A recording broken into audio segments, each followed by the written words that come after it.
welcome back to Tea and Forget Me Nots. I'm Rachel and today I'm going to show you how to apply a furniture transfer. If you're a beginner and you want to have a go but you don't know quite what the process is, I'm going to go through it step by step. Normally when I do a furniture transfer, I do it as part of a bigger transformation and I show it all sped up and fast so I can get all of the makeover done in a short time. But today I'm just going to do only a furniture transfer, that is the entire makeover, so you can see exactly how to do it if you want to do it yourself. Okay, let's have a look. Here's the project in question today, which is a plain natural wood magazine rack. So really lovely condition, and I bought it for £4 not too long ago, and I've just been waiting for the right thing to do with it.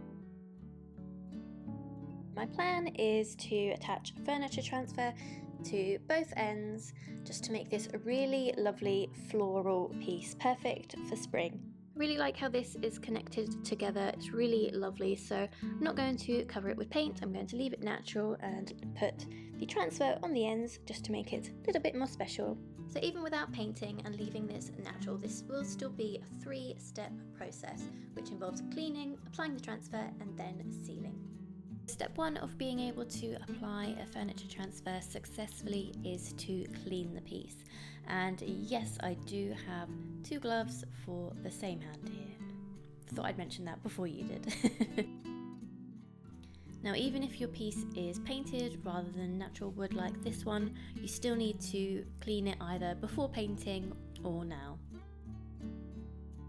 Essentially, if you're going to be applying a transfer onto something and there's any dirt or any oil under that, it's just not going to stick, or it may stick for a short time and then will come off easily later. I used a TSP cleaner decanted into a spray bottle, which is really convenient, and cleaned the entire piece thoroughly with a cloth. Then the final step for cleaning is to remove any of the leftover residue from the TSP cleaner with some fresh water and a new cloth. And then your surface is prepped, ready for the transfer to be applied. So I've chosen the Wildflowers and Butterflies transfer designed by AJ Vintage, which is a really beautiful floral, perfect for spring transfer. So transfers come in 2 types.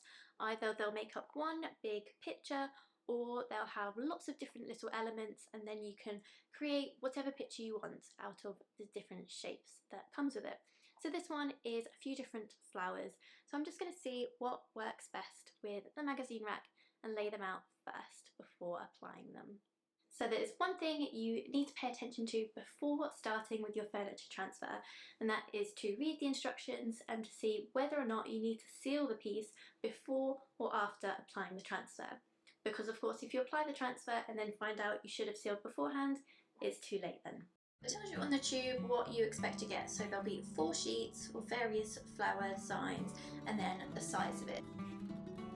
So you can check this out before you choose what piece to apply it to make sure it will fit the look that you're going for. So this is what you get in this design. So it is a selection of flowers and butterflies. This is the central main image that you would use for maybe on the front of a chest of drawers or something like that. So a big piece, and then additional flowers that you might want to put around the edges. So really beautiful, bright colours. Particularly love these poppies. And then also in the packet you get this little wooden ruler-like tool, and this is what you use to apply it to the surface. When you've got an idea of the design that you want to put on it and where you're going to place it, this is the time to make sure that it fits. The white paper on the background is actually wax backing paper, and that is what stops the image from sticking to something else. So you want to keep it attached to that for as long as possible until you're ready to attach it to the piece of furniture itself. If you've chosen a design that's got lots of different elements to it, you will probably need to cut them out separately. That means you can concentrate on just attaching one piece at a time. It's helpful to cut quite closely around the edge of the image.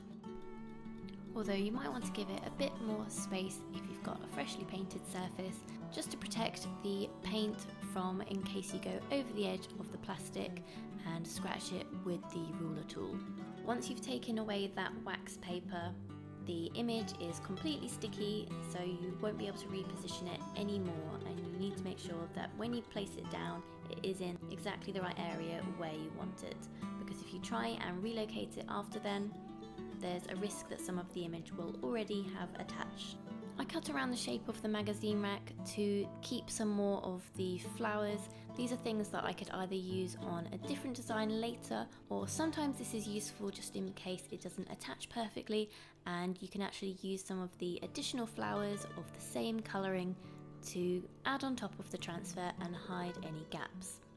This can take a long time, particularly if you've got a detailed transfer, but it's the only way of ensuring you have a really secure attachment to the piece of furniture.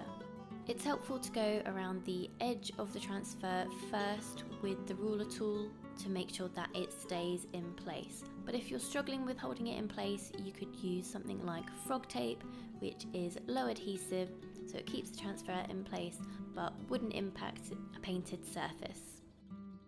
After doing a quick go around the transfer on the outside, that is when you go back over and rub across every individual element of the image.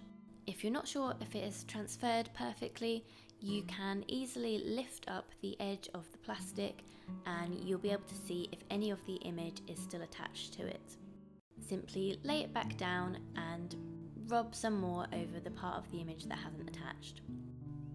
You can see quite clearly when the image has attached because the colour changes slightly and looks duller. If you do find any of the transfer in places where you don't want it, you can very carefully sand it off. You have to be particularly careful if it's a freshly painted surface.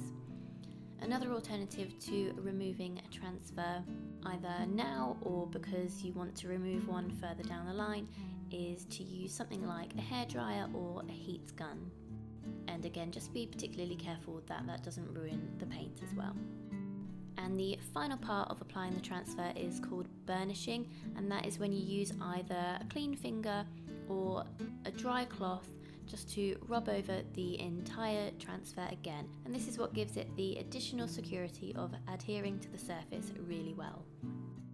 You want to make sure that you're rubbing over it from the image outwards so that you're not at risk of catching on the edge and pulling it up again.